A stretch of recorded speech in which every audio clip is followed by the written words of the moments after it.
ગઈકાલે તમારો એક વિડીયો આવ્યો જેમાં તમે એવું કહી રહ્યા છો કે માયાભાઈએ સમાધાન માટે ફોન કર્યો હતો. એક્ઝેક્ટલી કયા સમયે ફોન કર્યો હતો અને આટલા દિવસો પછી તમને કેમ યાદ આવ્યું કે આવી ઘટના પણ બની હતી? મેં પહેલા કીધું હતું ને. ક્યારે? પહેલા પણ મીડિયામાં મેં કીધેલું છે કે માયાભાઈનો ફોન મારે બીજા ત્રીજા દિવસે ફોન આવેલો છે. અચ્છા, અને પછી તમારી માયાભાઈ સાથે વાતચીત થઈ હતી કોઈ? હા, ત્યારે એની જોડે વાતચીત થઈ તો હું બહાર છું ને હું ટૂંક સમયમાં કે 2-3 દિવસમાં આવીશ ને ત્યારે રૂબરૂ મળી જઈશ. અને કઈ બાબતે સમાધાનની વાત હતી? માયાભાઈ શું કહી રહ્યા હતા તમને? એના દીકરા બાબતમાં. એમણે એવું કહ્યું હતું કે સમાધાન કરવું છે કે શું કહ્યું હતું? તમને ડાયરેક્ટ ફોન કર્યો હતો કે વાયા તમારી સાથે? મેં એને ફોન કર્યો હતો. પેલા ફોન કર્યો હતો એટલે મેં તમારા દીકરા મારો એ જોડે આવું કર્યું છે બરોબર, એટલે મેં ફોન કર્યો, મારો રિસીવ નતો કર્યો, એનો સામેથી ફોન આવ્યો અને ત્યારે વાતચીત થઈ અમારી, તમારા દીકરા આવું કર્યું છે એમ કે હું બહાર શું આવી જાઉં એટલે જે કાંઈ છે આપણે બેસીને મેટર સોલ્વ કરી નાખશું એમ. એના પછી બીજા મારા મિત્રો હોય કે એમનો ઓલામાં ફોન આવતો કે નવનીતભાઈ ને કયો કાંઈ આગળ કરે નહીં, જે કાંઈ છે એ આપણે બેસીને પતાવી દઈશું. અને આ ઘટનાના 2 દિવસ પછીની વાત છે? હા, મારે જે બનાવ બન્યો ને ત્યારનું કહું છું ને, અગાઉ પણ મેં કીધેલું જ છે. અચ્છા, તમારી પાસે કોઈ પ્રૂફ છે કે તમને માયાભાઈનો ફોન આવ્યો તો તમે વાત કરી હતી કાંઈ પણ? એ સમયે તો મારામાં ફોન મારા તૂટી ગયેલા હતા બરોબર, પણ એક ફોન મેં રિપેર કરાવ્યો હતો ને એમાં ફોન થી વાત થઈ હતી પણ એમાં રેકોર્ડિંગ નહોતું થતું. તમે SIT માં જયારે ગયા, તમે 15 પુરાવાની જે વાત કરી રહ્યા છો એમાં આ વાતનો પણ ઉલ્લેખ કર્યો છે કે માયાભાઈનો ફોન આવ્યો હતો? હા, એ વાત તો કરેલી છે મેં. અને આટલા દિવસ પછી જયારે તમે આ નિવેદન આપ્યું છે તો આના ઉપર તમને શું લાગે છે કે કાર્યવાહી થવી જોઈએ, શું થવું જોઈએ? એટલે કોના ઉપર?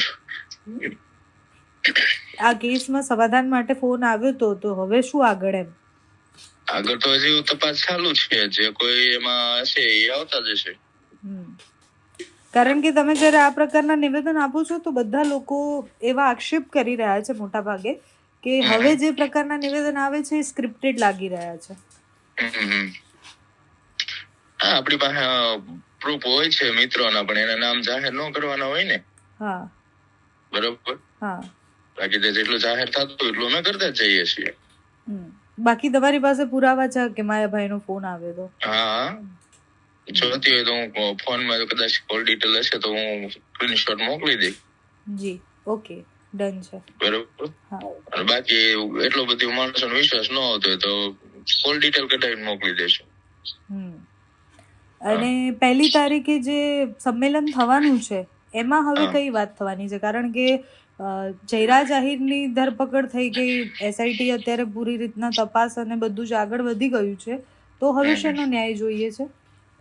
1 તારીખે એ તો ન્યાયનું જે જયરાજ આહિર પહેલાનું જે અમારા બેનરો બધા છપાઈ ગયા હતા બરોબર. પછી માનો કે બધાને જાહેરાત થઈ ગઈ ને બધા એનું બધું ટૂંકમાં જે કાંઈ મંડપ ને આન તેન જે કાંઈ હોય એનું બધું કન્ફર્મ થઈ ગયું હતું.